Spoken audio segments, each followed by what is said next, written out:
let's harvest. This is the exciting part that you all get to witness. So I'm going to go over some general steps really quick. So here's the steps that we're going to take today to harvest our honey. Step 1, we're going to cut off the wax cappings from both sides of each frame. The wax is going to go into my colander, and then I'm going to place the frame into my extractor. And I have 4 frames total. This holds 2, so we'll do 2 rounds of it. Then I'm going to spin it, and I'm going to have some of these Boy Scouts help me because you guys look really strong. So you're going to come help me spin the extractor, and then what we have to do is we have to flip the frames over and extract the other side. So we'll flip the frames over, spin again, and then we'll check to make sure that all of the cells in our frames don't have honey in them anymore. And if they still do, then we'll scrape them with a little fork and we'll put them back in there and spin again. Then we're going to filter the honey, and then we're going to store the honey in a jar. And then we're going to clean up. Cleaning up is very important. Step 1, I have my hot knife here. It's hot to the touch, so I want to be very careful. And I have my frames of honey.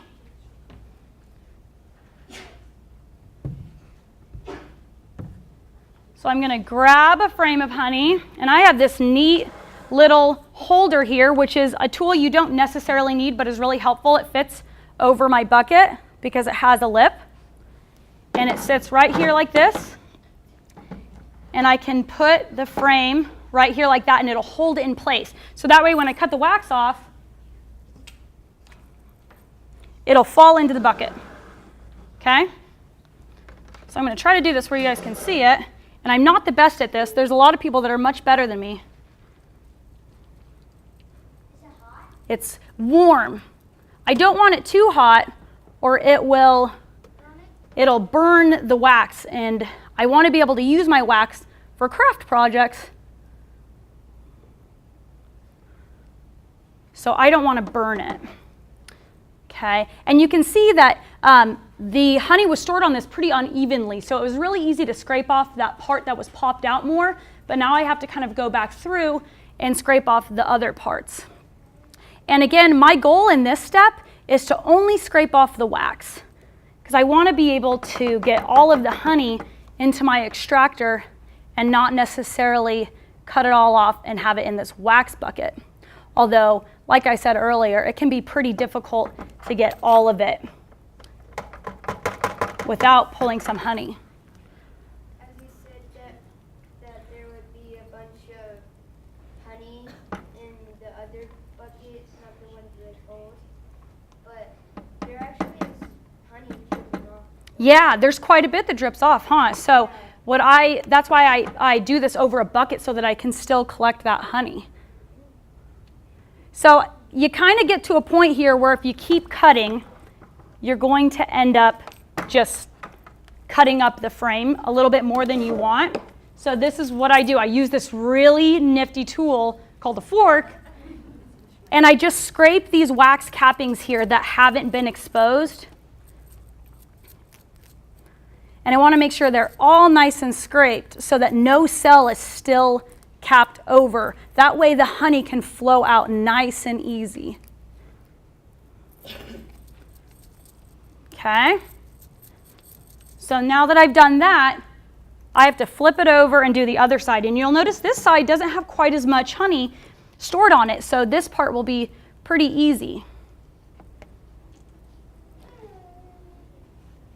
And what's tough sometimes is the honey doesn't store up in excess to the edge of the frame, so you have to kind of angle your knife in a way that it will dig a little bit, but again, not dig too much. And so sometimes it's easier just to use a fork. Is it easier to go from top to bottom versus bottom to top? I think so, but you'll see people do it both ways. So it just kind of depends on which angle seems to work best for you. So you can kind of try both. And with this table being fairly high, I like to go from the bottom to the top. So now what I'm going to do is take this frame and put it in my extractor. Now I got to do it with my second frame. Why do So bees don't necessarily need wax over their honey, but it does allow them to store it up for the winter more easily, and then they can access it when they want. Do they eat honey? Bees do eat honey, and that's why they create it, is it's their food source. So that's why it's important for us as beekeepers to not take too much honey from them. Because if we take all of their honey, then they have no way to survive the winter because you've taken all their food. They no more honey. And then you get no more honey because you got no more bees, right? No more harvest for like plants. Yeah, so you want to make sure that you're leaving enough for the bees to survive.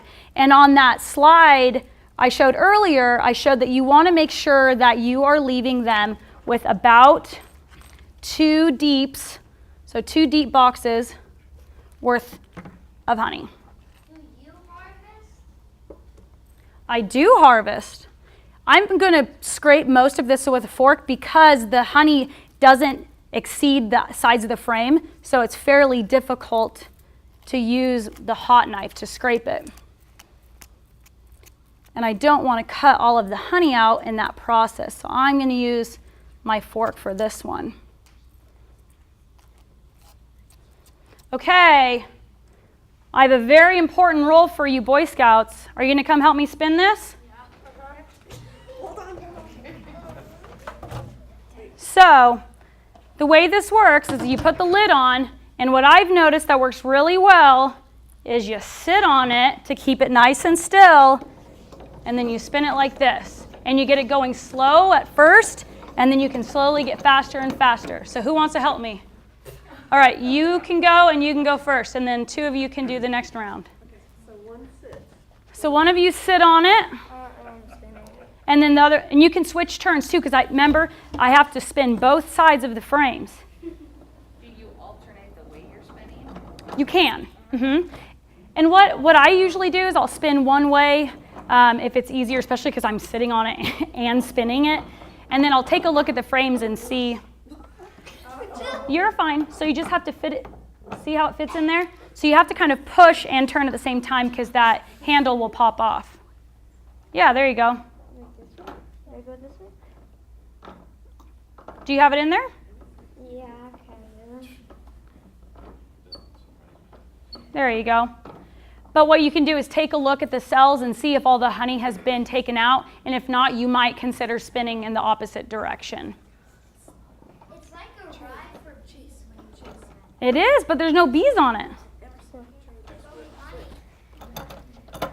So spin it real fast. Well, start slow, but then get going real fast. But you want to keep pushing inward because that handle will fall off if you don't. There you go. Nice job.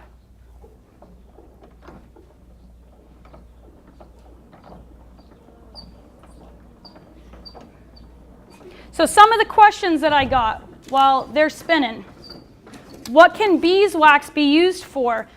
We're going to cover that question specifically next week in the beeswax crafting class that's going to take place here at 7:00 p.m. next Tuesday, so a week from today. So I encourage all of you to come to that. But beeswax can be used for a number of things. My favorite thing to use beeswax for is different cosmetic products such as lip balms and hand creams and lotions. Those are things that I enjoy and appreciate and use, and so I like to use beeswax for those things. You can also use beeswax for like a wood finish or varnish. You can use it to lubricate squeaky doors. You can use it for candles. You can use it for a number of things. Lots of options for beeswax. And actually, I keep finding more ways to use it every day when I look up new recipes. It can also be No, we can keep going. Yes, honey does have a lot of wonderful things in it that make it good for you. It still is sucrose, a sugar, so it's not less in calories, but it does have other components that are very good for you. Bees, when they forage, also gather pollen, and pollen is also in the honey, and so it can help with allergies if you have local allergies to certain plants. Yes, sir? Do you think honey with added sugar is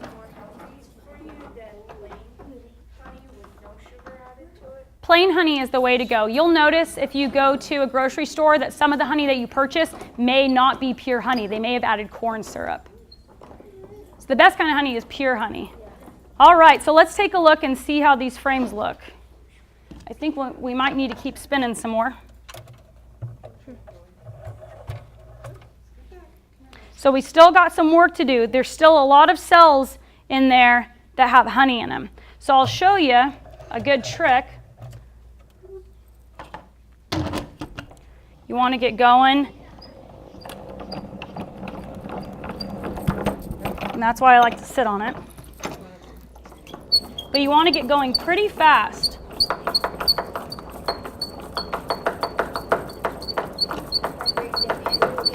Well, the trick with this one is you want to push the handle inward as you're spinning so that the handle doesn't pop off.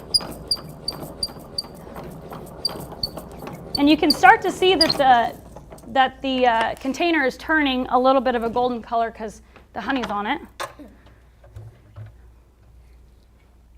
We still have a few more cells to go, but what I'm going to do is grab my fork and pop open any of those cells that seem to have not released the honey. I'm going to put it back. I'm going to filter this honey, and then I'm going to put it in some jars so that I can give it away as Christmas gifts. Is this the Boise State honey or from your hive? This is from my hive.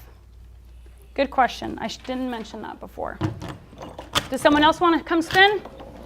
Come on up. If I'll sit on it. If you spin, do you want to take turns? Go for it. Now kind of push inward as you're spinning so that the handle doesn't pop off. There you go. Oh, that's pretty fast.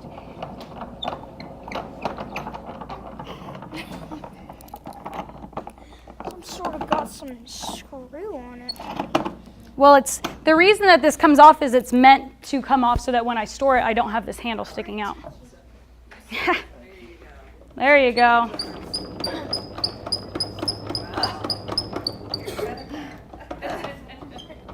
This is why some people put engines on their extractors so that they don't have to manually spin them.